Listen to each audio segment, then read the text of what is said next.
Welcome back to another explainer. Today, we're diving headfirst into a really fascinating concept drawn from historical devotional texts. It's called the secret of the latter rain. Okay, let's unpack this mystery together. We're going to explore how a completely everyday ancient agricultural reality perfectly connects to a massive, world-changing spiritual event. We're talking about an ultimate harvest, a special gift of power, and most importantly, how everyday people fit into the grand finale of history. Now you might be wondering, what does the farmer's crop actually have to do with the end of the world? Sounds kind of like a riddle, right? But to ancient prophets and writers, farming wasn't just a day job or a way to get food on the table.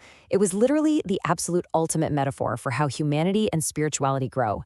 To truly wrap our heads around the climax of history and the pouring out of God's Spirit, we first have to understand how a simple, tiny seed grows in the dirt. Which brings us right to section 1, the farming metaphor, how growth happens. In the ancient Eastern lands where these prophetic texts were written, agriculture followed a very specific, highly predictable rhythm. People's lives literally depended on this natural cycle happening perfectly year after year. First up, you have seed time.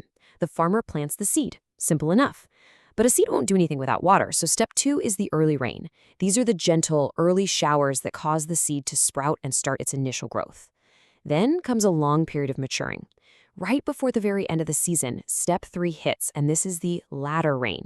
This is a heavier, final downpour that is absolutely vital because it ripens the crop, filling out the grain. Only after that latter rain does step 4 happen, the harvest. The crop is fully mature and finally ready to be gathered. Let's shift gears and move to section 2, from farming to faith. What is the latter rain? So the ancient Hebrew prophets looked at this exact cycle: seed, early rain, latter rain, harvest. And they used it as a brilliant metaphor for how God interacts with his church. Now, the rain here isn't just literal water falling from the sky. It represents divine grace. Think of it like spiritual fuel. Just as a physical plant needs literal water to survive, grow, and produce fruit, our faith absolutely requires the water of God's grace to develop. This grace is given as a special gift, specifically to help us grow spiritually and to prepare us to share his message before that final great harvest at the end of time. Without the rain, well, there's just no growth.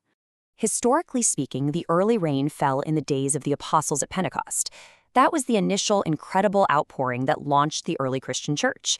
It made the metaphorical seeds sprout, and the idea spread like wildfire.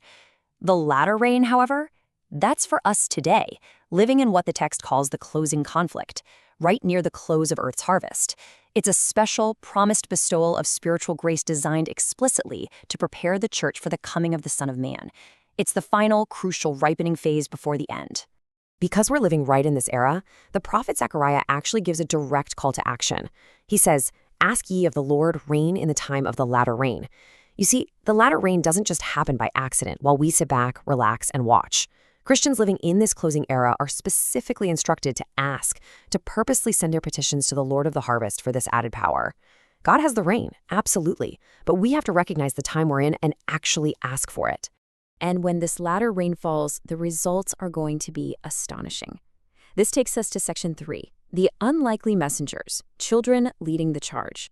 When you think of people preaching world-changing spiritual messages, you probably picture, highly trained theologians, scholars, or adults with decades of experience under their belts.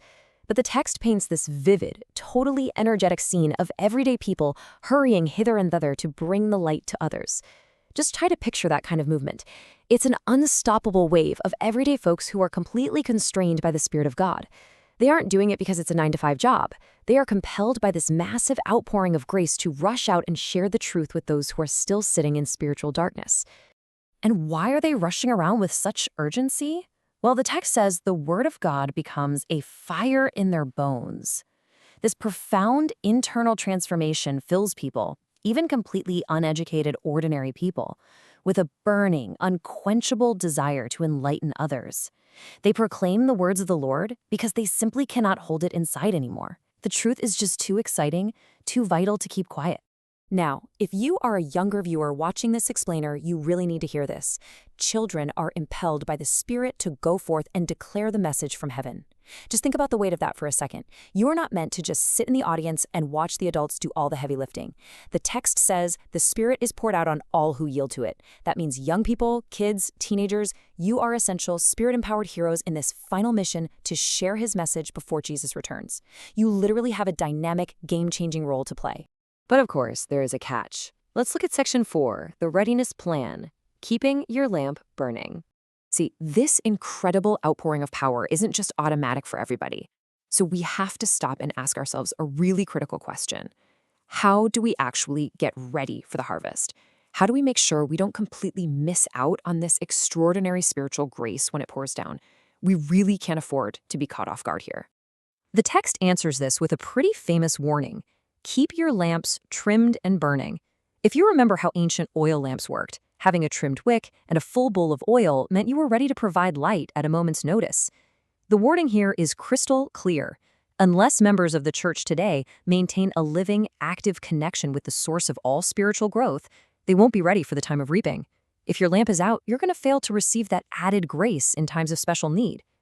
And that connection, it has to be constant because of how grace operates across our entire lifetime. We need divine grace at the very beginning just to kickstart our spiritual journey. Then we need it at every single step of advance just to keep growing. It is definitely not a one-and-done deal. And finally, divine grace alone is what completes the work inside us. From start to finish, the rain is a continuous, absolute necessity. So, the ultimate takeaway here is that there is absolutely no place for us to rest in a careless attitude. Here's your action plan, drawn directly from the text. First, we must continually seek more of the Spirit. How do we do that? By praying daily and living by faith. This is exactly how you keep that living connection to God active and vibrant. It requires daily effort, daily surrender, and a daily request for God to pour out His Spirit into your life so your lamp stays burning bright. Which brings us to our final, really compelling question to end on today. Will your lamp be burning when the latter rain falls? It's a profound thought to chew on.